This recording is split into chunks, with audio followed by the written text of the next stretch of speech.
Hoje nós vamos ler 2 Coríntios 7, 8 e 9 e Salmo 114. 2 Coríntios 7.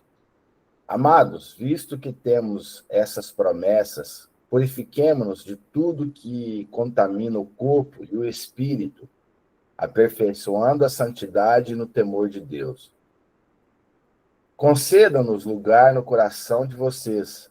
A ninguém prejudicamos, a ninguém causamos dano e a ninguém exploramos.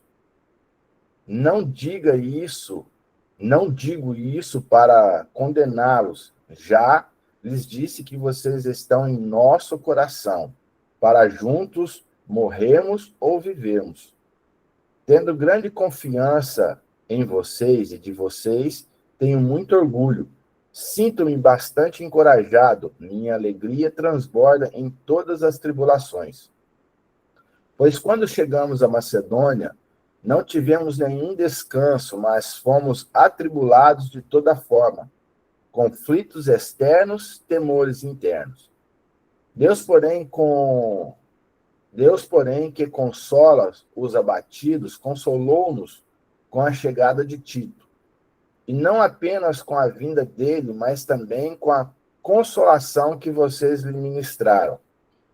Ele nos falou da saudade, da tristeza e da preocupação de vocês por mim, de modo que minha alegria se tornou ainda maior. Mesmo que a minha carta lhes tenha causado tristeza, não me arrependo. É verdade que a princípio me arrependi, pois percebi que a minha carta os entristeceu, ainda que por pouco tempo. Agora, porém, me alegro, não porque vocês foram entristecidos, mas porque a tristeza os levou ao arrependimento, pois vocês se entristeceram como Deus deseja, e de forma alguma foram prejudicados por nossa causa. A tristeza, segundo Deus, produz um arrependimento que leva à salvação, e não remorso, mas a tristeza, segundo o mundo, produz morte. Vejam o que a tristeza, segundo Deus, produziu em vocês, que dedicação, que desculpas, que indignação, que temor, que saudade, que preocupação, que desejo de ver a justiça feita.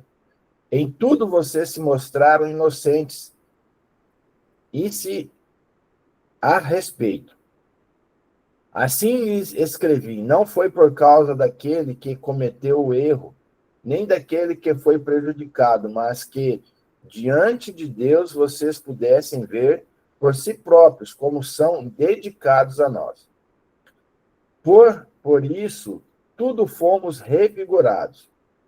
De encorajados, ficamos mais contentes ainda ao ver como Tito estava alegre, porque seu espírito recebeu o refrigério de todos vocês. Eu lhe tinha dito que estava orgulhoso de vocês, e vocês não me decepcionaram. Da mesma forma, como era verdade tudo o que lhes dissemos, o orgulho que temos de vocês diante de Tito também mostrou-se verdadeiro. E a afeição dele por vocês fica maior ainda quando lembra que todos vocês foram obedientes, recebendo com temor e tremor. Alegro-me por ter plena confiança em vocês. 2 Coríntios 8. Agora, irmãos, queremos que vocês tomem conhecimento da graça que Deus concedeu à igreja da Macedônia. No meio de mais severa tribulação, a grande alegria e a extrema pobreza deles transbordaram a rica generosidade. Pois dou testemunho que eles deram tudo quanto podiam, até além do que podiam, por iniciativa própria. Eles nos suplicaram insistentemente o privilégio de participar da assistência aos santos. E não somente fizeram o que esperávamos, mas entregaram-se primeiramente a si mesmo ao Senhor, e depois a nós, pela vontade de Deus. Assim, recomendamos a Tito, visto que ele já havia começado, que completasse esse ato de graça da parte de vocês. Todavia, assim como vocês se destacam em tudo, na fé, na palavra, no conhecimento, na dedicação completa e no amor que vocês têm por nós, destaquem-se também nesse privilégio de contribuir. Não lhes estou dando uma ordem, mas quero verificar a sinceridade do amor de vocês, comparando com a dedicação dos outros. Pois vocês conhecem a graça do nosso Senhor Jesus Cristo, que sendo rico, se fez pobre por amor de vocês, para que por meio da sua pobreza vocês transformem-se em ricos, tornassem ricos. Este é o meu conselho. Convém que vocês contribuam, já que desde o ano passado vocês foram os primeiros, não somente a contribuir, mas também a propor-se no plano. Agora, completem a obra para que forte disposição de realizá-la seja igualada pelo zelo que concluirá, de acordo com os bens que vocês possuem. Porque se a prontidão, a contribuição é aceitável de acordo com o que alguém tem, e não de acordo com o que não tem. Nosso desejo não é que outros sejam aliviados enquanto vocês são sobrecarregados, mas que haja igualdade. No presente momento, a fartura de vocês suprirá a necessidade deles, para que, por sua vez, a fartura deles supra a necessidade de vocês. Então haverá igualdade. Como está escrito, quem tinha recolhido muito não deve demais, não teve demais, e não faltou a quem tinha recolhido pouco. Agradeço a Deus que pôs no coração de Tito o mesmo cuidado que tenho por vocês, pois Tito não apenas aceitou o nosso pedido, mas está indo até vocês com muito entusiasmo e por iniciativa própria. Com ele estamos enviando o irmão que é recomendado por todas as igrejas por seu serviço no Evangelho. Não só por isso, mas ele também foi escolhido pelas igrejas para nos acompanhar quando formos ministrar esta doação e o que fazemos para honrar o próprio Senhor e mostrar a nossa disposição. Queremos evitar que alguém nos critique quando ao nosso modo de ministrar essa generosa oferta, pois estamos tendo o cuidado de fazer o que é correto, não apenas aos olhos do Senhor, mas também aos olhos dos homens. Além disso, estamos enviando com eles o nosso irmão, que muitas vezes e de muitas maneiras já nos provou que é muito dedicado, e agora ainda mais, por causa da grande confiança que ele tem em vocês. Quanto a Tito, ele é o meu companheiro e cooperador entre vocês. Quanto a nossos irmãos, eles são representantes das igrejas e uma honra para Cristo. Portanto, diante de demais igrejas, demonstrem a esses irmãos a prova do amor que vocês têm e a razão do orgulho que temos de vocês. 2 Coríntios 9. Não tenho necessidade de escrever-lhes a respeito dessa assistência aos santos. Reconheço a sua disposição em ajudar e já mostrei aos macedônios o orgulho que tenho de vocês, dizendo-lhes que desde o ano passado vocês, na Acaia, estavam prontos a contribuir e da dedicação de vocês motivou a muitos. Contudo, estou enviando os irmãos para que o orgulho que temos de vocês a esse respeito não seja em vão, mas que vocês estejam preparados como eu disse que estariam. A fim que, se algum macedônio for comigo e os encontrarem despreparados, nós, para não mencionar vocês, não fiquemos envergonhados por tanta confiança que tivemos. Assim, achei necessário recomendar que os irmãos os visitem antes e concluam os preparativos para a contribuição que vocês prometeram. Então ela estará pronta como oferta generosa e não como algo dado à avareza. Lembre-se, aquele que semeia pouco também colherá pouco. Aquele que semeia com fartura também colherá fartamente. Cada um dê conforme determinado em seu coração, não com pesar ou por obrigação, pois Deus ama quem dá com alegria. E Deus é poderoso para fazer que lhes sejam acrescentada toda a graça, para que em todas as coisas, em todo o tempo, tendo tudo o que é necessário, vocês transbordem em toda boa obra. Como está escrito, distribui, deu aos seus bens aos necessitados. A sua justiça dura para sempre. Aquele que supre a semente e ao que semeia, e ao pão ao que come, também lhe suprirá e aumentará a semente, e fará crescer os frutos da sua justiça. Vocês serão enriquecidos em todas as formas, para que possam ser generosos em qualquer ocasião. E por nosso intermédio, a sua generosidade resulte em ação de graças a Deus. O serviço ministerial que vocês estão realizando não está apenas suprindo as necessidades do povo de Deus, mas também transbordando em muitas expressões de gratidão a Deus. Por meio dessa prova de serviço ministerial, outros louvarão a Deus pela obediência que acompanha a confissão que vocês fazem do Evangelho de Cristo e pela generosidade de vocês em compartilhar seus bens com eles e em todos os outros.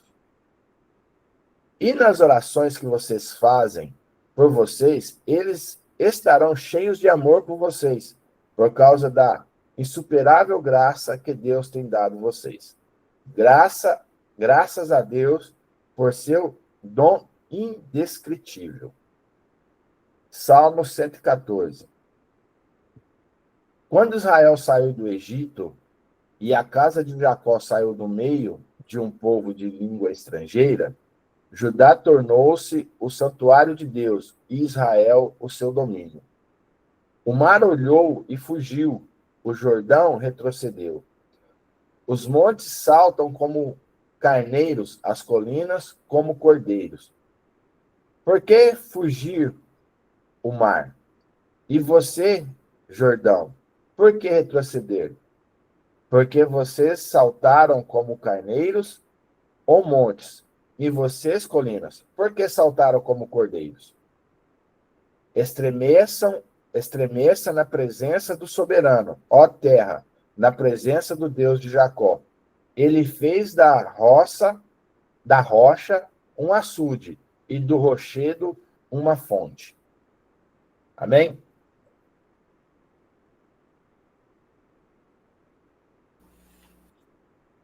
Amém, glória a Deus. Obrigado, pastor Daniel.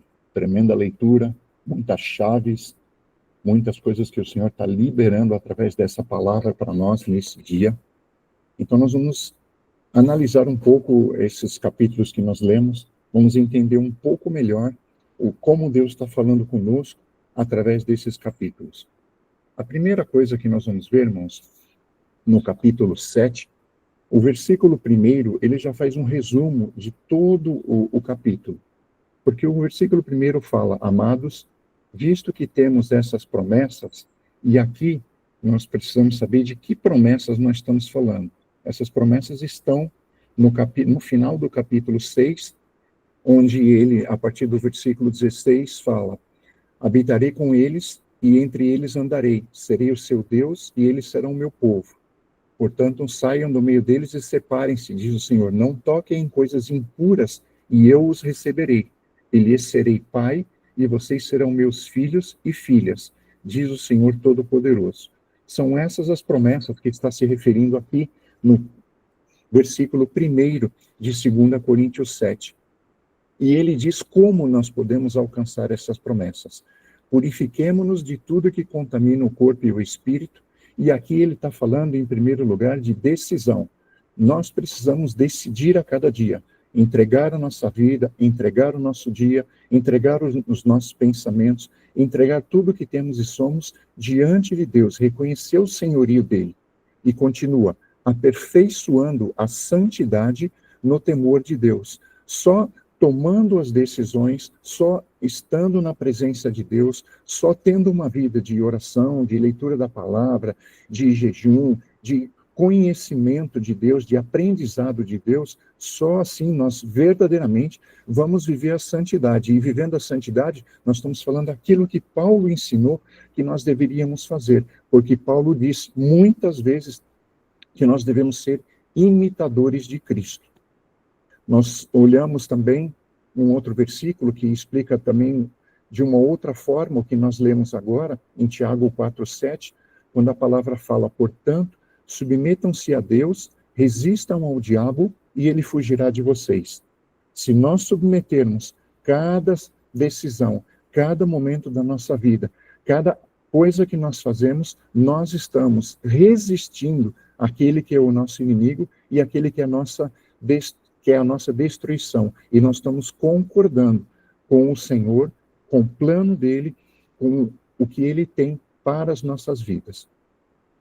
Nós temos no restante do capítulo uma explicação um pouco melhor sobre alguns detalhes do que ele comentou aqui no versículo 1.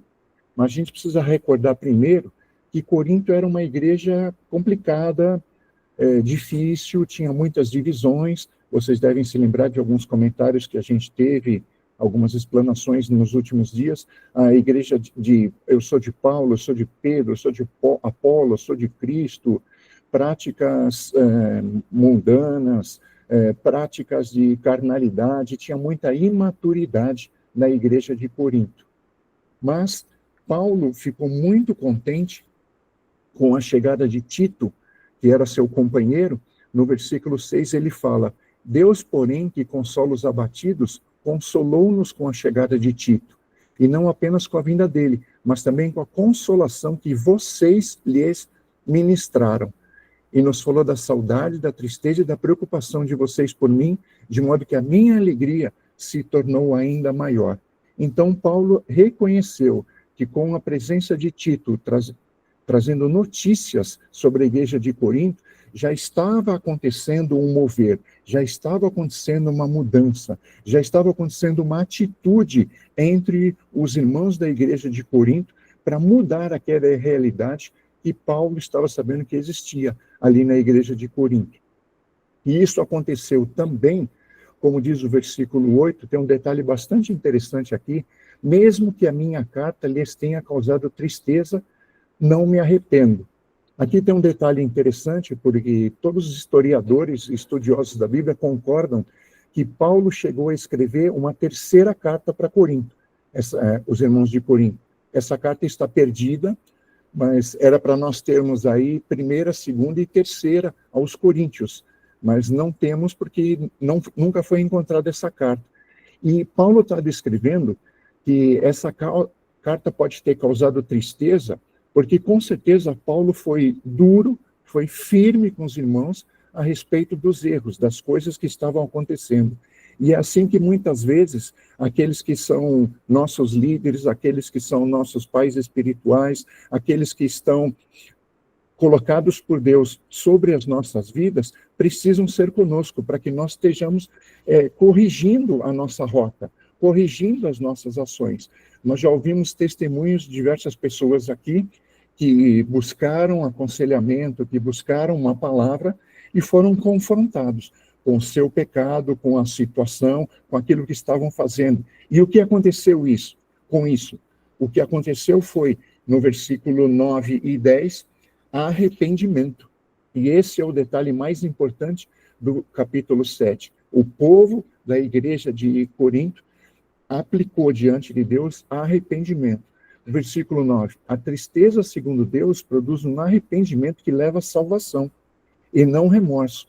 Não remorso desse arrependimento para a salvação, mas a tristeza, segundo o mundo, produz morte. Irmãos, nós vemos isso. A gente lê nas notícias, a gente vê na rede social, a gente escuta das pessoas à nossa volta. Talvez você tenha pessoas perto de você que estão sofrendo com tristeza profunda, abatidos, desanimados, tristes, deprimidos, com depressão. E muitas vezes, irmãos, nós temos notícias, infelizmente, de pessoas que chegam ao limite e acabam cometendo suicídio por tristeza profunda.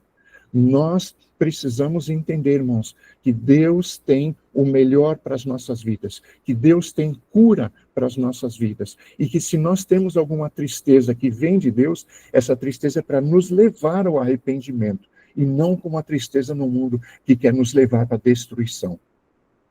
No versículo 10, ele ainda fala, a tristeza segundo Deus, veja só o que a tristeza em Deus produz em nós. Dedicação, desculpas, indignação, temor, saudade, preocupação, desejo de ver a justiça feita. E aqui nós nos lembramos também, quando a primeira fala em 1 João, se eu não me engano, versículo 9, capítulo 1, versículo 9, a palavra fala, se nós nos arrependemos dos nossos pecados e confessarmos a Deus, Ele é fiel e justo para perdoar os nossos pecados e nos livrar de toda a injustiça. Então, Deus nos livra da injustiça do mundo. Deus nos livra de estarmos nas garras do inferno. Mas nós precisamos decidir. Nós precisamos entregar a Ele a nossa vida, os nossos caminhos. Se nós olharmos também para o capítulo 8, nós vamos ver um pouco mais sobre aquilo que Paulo está nos ensinando. Como a gente costuma falar, irmãos, a palavra é tremenda, tem muitas chaves, tem muitos ensinos para nós. Nós precisamos ler a palavra na medida em que nós buscamos a Deus e pedimos para Deus falar conosco na sua palavra. E não sei se já aconteceu com você, comigo, muitas vezes acontece, eu leio uma palavra hoje, que eu já li no passado, que já li diversas vezes no passado, mas neste momento que eu estou lendo, salta aos meus olhos um ensino, algo novo que Deus fala. A palavra de Deus é viva, ela se renova nas nossas vidas. E é isso que a gente está vendo aqui. Quantos de nós, ouvindo toda a ministração do Maná, estamos aprendendo coisas novas? Glória a Deus por isso. Glória a Deus por aqueles que Deus tem levantado, o apóstolo Aris, e glória a Deus também pela sua disposição de estar aqui para aprender de Deus. Bom, falando do capítulo 8, o capítulo 8 e uma parte também, grande parte do capítulo 9, fala muito para nós a respeito de sermos bons mordomos. Então, talvez você já tenha ouvido esse termo, mas para a gente entender o que significa a mordomia, de acordo com a palavra de Deus. Sermos bons mordomos significa sermos administradores fiéis dos bens e dos recursos que Deus nos confiou. Você lembra, talvez, que a gente já tenha falado sobre os 3 T's, que Deus quer que nós entregamos a Ele os nossos tesouros, o nosso tempo e os nossos talentos. São bens, recursos, dons que Deus nos confiou. E nós precisamos administrar bem. Como é que a gente faz isso? Em primeiro lugar, reconhecendo que tudo pertence a Ele. E tudo que nós temos foi Ele que nos deu. E em segundo lugar, entendendo dele como é que nós devemos usar cada uma dessas coisas. Como devemos usar cada um desses recursos, cada um desses talentos, do conhecimento que Ele nos deu e do nosso tempo. O nosso tempo é uma questão hoje importante, irmãos, porque nós temos muitas distrações. Nós temos muitas coisas que tiram o nosso tempo. Quando você vai ver, de repente, puxa, eu fiquei tanto tempo aqui no celular, nem tinha percebido. Nós precisamos cuidar, irmãos, para que não estejamos distraídos. Porque se nós nos distrairmos com as coisas à nossa volta, com o mundo à nossa volta, nós deixamos de focar em Deus. Nós deixamos de buscar aquilo que é o importante, aquilo que é prioridade para as nossas vidas. E nós já lemos recentemente, em 1 Coríntios 10, 31, a segunda parte do versículo, diz para nós fazermos tudo para a glória de Deus, inclusive usar o nosso tempo. Nós temos aqui, continuando no versículo 8, ele fala a respeito de liberalidade para oferta diante de Deus. No meio da mais severa tribulação, a grande alegria e extrema pobreza deles transbordaram em rica generosidade. Aqui nós temos um exemplo bom, e a gente talvez se lembre da oferta da viúva pobre, quando Jesus falou para os discípulos que aquela viúva que colocou 2 moedinhas, e os estudos dizem que as 2 moedinhas que ela colocou são aproximadamente hoje R$2, nós podemos olhar para o valor assim, mas ela não colocou nada de oferta ali, aquilo não vale nada, dá para comprar uma balinha, alguma coisa desse tipo, sim. Mas aquela mulher fez exatamente o que os irmãos de Corinto estavam fazendo para socorrer os irmãos da Macedônia. Eles entregaram o melhor, eles entregaram uma oferta com sacrifício diante de Deus. Se nós continuarmos lendo os versículos, nós vemos que o versículo 5, não somente fizeram o que esperávamos, mas entregaram-se primeiramente a si mesmos ao Senhor e depois a nós, pela vontade de Deus. O que a palavra está falando aqui? Exatamente a aplicação prática daquilo que nós lemos em Coríntios 7:1.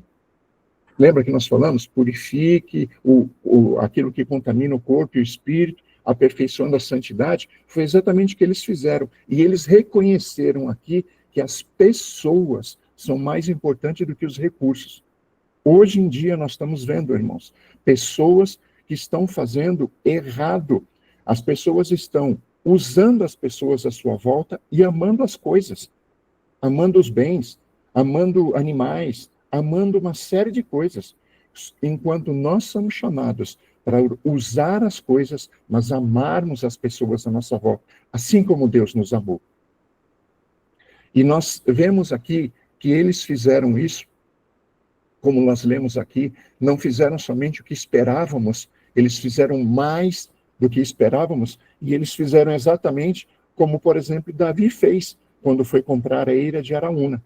Ele chegou para Araúna, foi comprar a eira em 2 Samuel 24, a Araúna falou que ele daria tudo que o rei Davi precisasse, e o que Davi respondeu a ele? Não oferecerei ao Senhor meus holocaustos que não me custem nada. E é exatamente isso que essas pessoas fizeram. No versículo 3 fala, pois dou testemunho de que eles deram tudo quanto podiam, e até além do que podiam. Eles deram e ofertaram para os irmãos que estavam em necessidade, para os irmãos que estavam em dificuldade, daquilo que eles tinham para uso deles. Eles fizeram com sacrifício. Então, eles se submeteram a Deus, eles ofertaram a Deus pela vida dos irmãos à sua volta, fizeram isso com sacrifício, e no versículo 7 fala, todavia vocês se destacam em tudo, na fé, na palavra, no conhecimento, na dedicação completa e no amor que vocês têm por nós. Destaquem-se também nesse privilégio de contribuir. Paulo está explicando que esses irmãos fizeram aquilo que nós vamos ver depois em 2 Coríntios 9:7. Porque a palavra diz na segunda parte do versículo, porque Deus ama quem dá com alegria. Eles fizeram de forma alegre, eles fizeram porque amam a Deus, eles fizeram porque entenderam de Deus que precisavam socorrer os seus irmãos, aqueles que estavam em necessidade. Outra coisa que eles fizeram com a sua oferta, eles estabeleceram um alvo. Versículo 10 fala, este é o meu conselho, convém que vocês contribuam já que desde o ano passado vocês foram os primeiros, não somente a contribuir, mas também a propor esse plano. Então está errado você fazer um plano para contribuir, está errado você fazer um plano para ofertar, não está errado. Nós vamos ver no capítulo 9 alguns princípios que Deus dá a respeito da oferta, mas eles fizeram isso, eles determinaram, guiados por Deus, entendendo que aquilo é necessário, eles determinaram, olha, nós vamos ofertar isso, nós vamos fazer isso, nós vamos entregar esse tempo. Aqui nós estamos falando de uma oferta de recursos, mas nós podemos ter uma oferta além dos recursos, nós podemos ter uma oferta do nosso tempo. Você está dando uma oferta do seu tempo para Deus, levantando cedo, estando na presença dele, buscando a ele e esperando, não apenas entregar a ele a sua vida como sacrifício, mas ouvir dele aquilo que ele tem para a sua vida a cada manhã. Paulo também, no versículo, pulando para o versículo 20, Paulo se preocupou com a forma como foi tirada essa oferta. Então ele fala aqui, queremos evitar que alguém nos critique quanto ao nosso modo de ministrar essa generosa oferta, pois estamos tendo o cuidado de fazer o que é correto, não apenas aos olhos do Senhor, mas também aos olhos do homem. No capítulo 7, no versículo 12, está falando sobre um comentário que foi feito Então, nós entendemos que houve alguma crítica com relação a Paulo. E, possivelmente, essa crítica foi sobre essa oferta, sobre sugerir essa oferta para os irmãos da Macedônia. Paulo não estava fazendo nada de errado com relação a isso, ele estava apresentando uma necessidade do corpo de Cristo, e os irmãos de Corinto entenderam que eles tinham que fazer parte disso, e tinham que ajudar os seus irmãos que estavam precisando de socorro. E é exatamente isso que eles fizeram. Nós temos agora aqui, passando para o capítulo 9, eu queria expor para os irmãos, de tudo aquilo que foi lido, 7 princípios. Esses princípios não são fechados neles mesmos, podem existir outros princípios, mas eu queria comentar 7 princípios a respeito da oferta. Nós já lemos aqui que a oferta é dada com sacrifício, nós já lemos aqui que a oferta é para contribuirmos generosamente, mas vamos ver alguns dos princípios. Primeiro princípio, a oferta precisa ser voluntária. Não é por força, não é por violência, não é porque você está sendo apertado com relação a isso, mas a oferta precisa ser voluntária. Nós trazemos a Deus e temos aprendido que precisamos trazer a Deus a nossa primícia, ao sacerdote, e os nossos dízimos, para retornar a Deus parte daquilo que Ele tem nos dado. E nós temos, além disso, as ofertas. E as ofertas precisam ser voluntárias. O exemplo muito bom do que aconteceu a respeito de oferta em Atos 5, todo o relato que teve a respeito de Ananias e Safira. Mas espera aí, apóstolo, mas o que aconteceu depois? Eles acabaram morrendo. Sim, o que aconteceu com Ananias e Safira, eles estabeleceram fazer uma oferta. Eles tinham um bem, eles iam vender o bem e iam ofertar. Foi isso que eles fizeram. Mas o que aconteceu? No capítulo 5, versículo 3, a palavra fala, no meio do versículo, a ponto, quando falou para Ananias, a ponto de você mentir ao Espírito Santo. Então, se você propõe dar uma oferta, se você propõe entregar algo diante de Deus, e você não está dando para a pessoa X, para a pessoa Y, você está entregando para Deus. Ah, mas a pessoa não fez bom uso daquilo que eu dei. Irmãos, nós entregamos para Deus. Eu confio que Deus recebeu a minha oferta. Se a pessoa não fez um bom uso, ela vai ter que dar satisfação para Deus daquilo que ela recebeu e de como usou. Não eu que ofertei.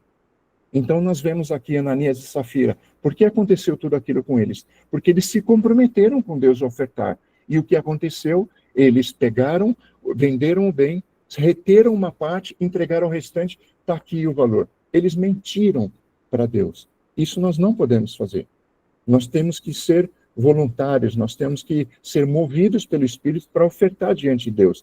E também não podemos fazer um negócio com Deus. Ah, ok, então se eu der X, Deus vai me dar uma Ferrari. Se eu der X, Deus vai me dar uma mansão no melhor bairro da minha cidade. Deus não faz isso. Se Deus move as nossas vidas para ofertarmos, Ele vai abençoar as nossas vidas. Mas nós não podemos fazer um negócio com Deus. Se nós compararmos o nosso tamanho com o tamanho do Deus que criou os céus, a terra e todo o universo, não tem como. Segundo princípio, normalmente, na maioria das vezes, a oferta destina-se principalmente aos irmãos da fé. Quando nós estamos ofertando, nós estamos semeando na vida de pessoas, nós estamos semeando no reino, nós estamos fazendo o bem para aqueles que estão à nossa volta, nós estamos socorrendo os irmãos da família de Deus, aqueles que estão próximos a nós, aqueles que precisam de alguma ajuda, aqueles que estão necessitados. Então, normalmente, as nossas ofertas são utilizadas para abençoar o corpo de Cristo, os irmãos. Um exemplo disso é quando nós ofertamos em missões, por exemplo. Quando nós ofertamos em missões, o que acontece?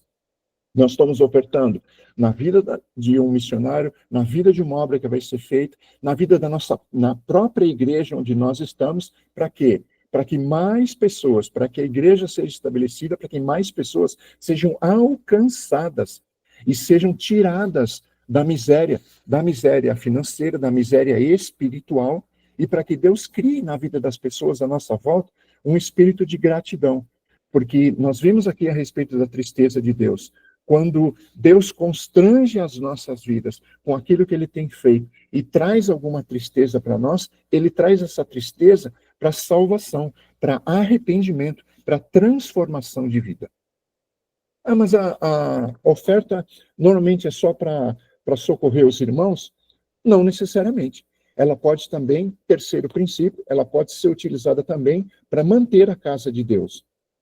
Exemplos que nós temos isso. No Êxodo, a partir do capítulo 25, o povo ofertou para construir o tabernáculo. Eles ofertaram, eles deram bens para a construção do tabernáculo. Em 1 Crônicas 29, o povo ofertou para o templo de Salomão. O povo trouxe tantos recursos que chegou uma hora que não precisava mais. E nós sabemos que o primeiro templo foi destruído, e depois, em Esdras, o templo foi reconstruído. E o que aconteceu quando o templo foi reconstruído?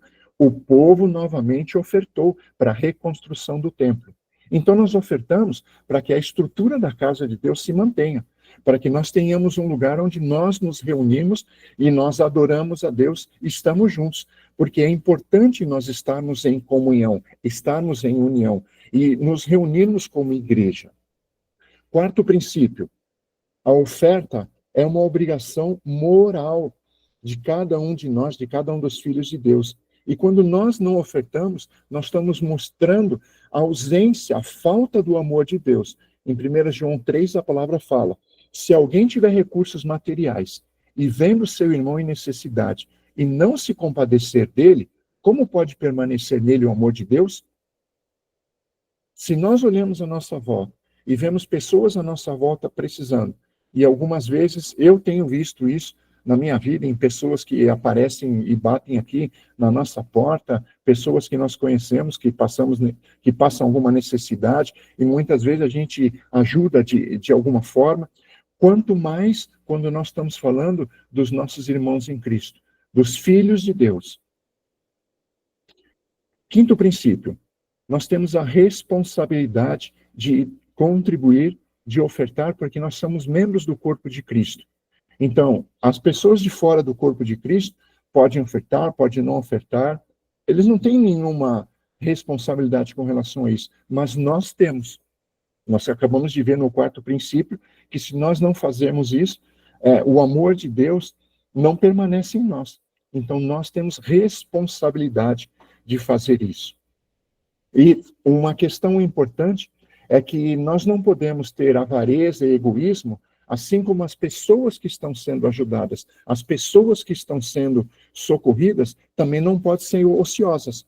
Então, nós não podemos, por exemplo, socorrer pessoas à nossa volta, mesmo que sejam irmãos em Cristo, que não se movem, que não fazem absolutamente nada, que estão de braços abertos, esperando que Deus faça todas as coisas e não se movem para fazer absolutamente nada. E se a gente tem dúvida disso, em 2 Tessalonicenses 3, a palavra fala, quando ainda estávamos com vocês, nós ordenamos isto, se alguém não quiser trabalhar, também não coma.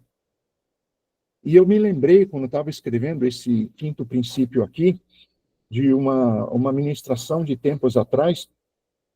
Eu não vou pedir para você levantar a mão, mas se você pensar, quantos aqui Deus já falou que quer levar para nações? Quantos aqui Deus falou que quer levar você para conhecer outros lugares, para conhecer outros povos, para estar em outras nações? Talvez muitas pessoas aqui. Mas eu vou perguntar a cada um aqui, cada uma dessas pessoas, você já tirou pelo menos o seu passaporte? Nós precisamos nos mexer, irmãos. Nós precisamos ter atitudes de fé. Nós não podemos esperar todas as coisas de Deus. E isso diz respeito a cada uma das promessas que Deus nos deu. Ah, Deus te deu uma promessa. Eu já estou fazendo alguma coisa para que essa promessa venha? Ah, Deus vai me dar um carro. Mas que carro?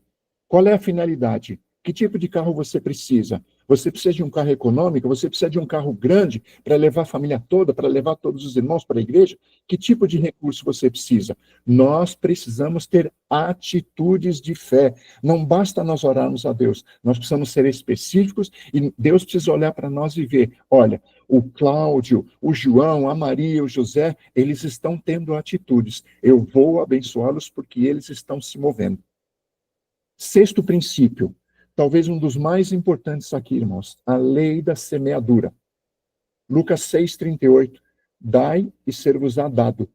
Boa medida, recalcada, sacudida e transbordante. Vos deitarão no vosso regaço, porque com a mesma medida que medirdes, também vos medirão. Então, irmãos, nós precisamos ofertar, dar a Deus, e de novo, não estamos falando apenas de recursos, estamos falando de tudo, da nossa vida, de tempo, de talento. Nós precisamos ofertar tudo isso, irmãos. Para quê? Para que Deus possa liberar tudo aquilo que Ele já tem preparado nos céus. Quantas pessoas tem aqui que Deus já deu promessa para você? Quantas pessoas na minha vida têm isso? E eu estou me movendo hoje, orando a Deus e buscando e mudando coisas que eu tenho feito e atitudes na minha casa, na administração dos recursos da minha casa, na administração da minha família como sacerdote do meu lar. Eu estou mudando, estamos mudando coisas aqui, porque nós queremos a bênção que Deus já declarou que vai derramar sobre a nossa vida. Nós queremos a porção que Ele tem para nós. Nós não temos tempo para ficar desperdiçando com as distrações no mundo, enquanto Deus tem coisas tremendas para colocar, e Deus quer fazer isso na sua e na minha vida, não apenas por nós, mas Deus quer fazer todas essas coisas, derramar da semeadura dele nas nossas vidas para nós transbordarmos e para alcançar outros à nossa volta. E por fim, o 7º princípio, nós precisamos ofertar para obedecer a Deus quando Jesus foi perguntado sobre o maior mandamento. Foi perguntado a Jesus e ele respondeu: ame o Senhor, o seu Deus, de todo o coração. Se nós estamos ofertando, nós estamos cumprindo o princípio e nós estamos declarando a Deus que nós o amamos, de toda a nossa alma, de todo o nosso entendimento. Esse é o primeiro e maior mandamento. Mas também, irmãos, o segundo é semelhante a esse: ame o seu próximo como a si mesmo. Quando nós estamos ofertando diante de Deus nossos recursos, nossos talentos, o nosso conhecimento, nós estamos ofertando o nosso tempo buscando a Deus, nós estamos não apenas amando a Deus, mas nós estamos declarando a Ele que nós fazemos isso por nós e pelas pessoas à nossa volta. Assim nós estamos amando o próximo como a nós mesmos, porque a melhor forma de eu demonstrar que eu amo a Deus é servindo o meu próximo.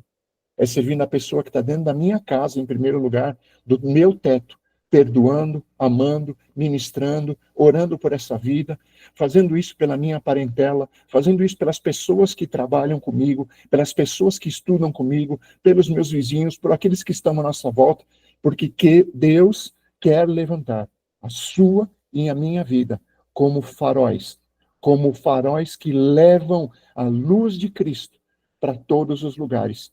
A palavra fala para nós que onde pisar a planta dos nossos pés, Ele nos daria por herança. Irmãos, nós andamos aqui por quantas cidades no Brasil? Nós temos irmãos do centro-oeste, do sul, do sudeste. Nós muitas vezes temos irmãos da Europa que estão participando aqui do Maná. Deus quer usar a sua e a minha vida para pisarmos em todas essas cidades, em todos esses bairros, e declararmos e profetizarmos a glória dEle. Porque nós vimos na canção que nós abrimos hoje a reunião, o Senhor é santo, e nós confiamos nele, e nós cremos nele. Que Deus abençoe a sua vida, que você seja sensível à voz de Deus, que você seja liberal para ofertar todas as coisas diante de Deus, e que Deus possa derramar não apenas na sua vida, mas fazer com que você seja um vaso de honra, com que nós sejamos ferramentas úteis nas mãos dele a cada dia. Em nome de Jesus Cristo. Shabbat Shalom. Deus abençoe.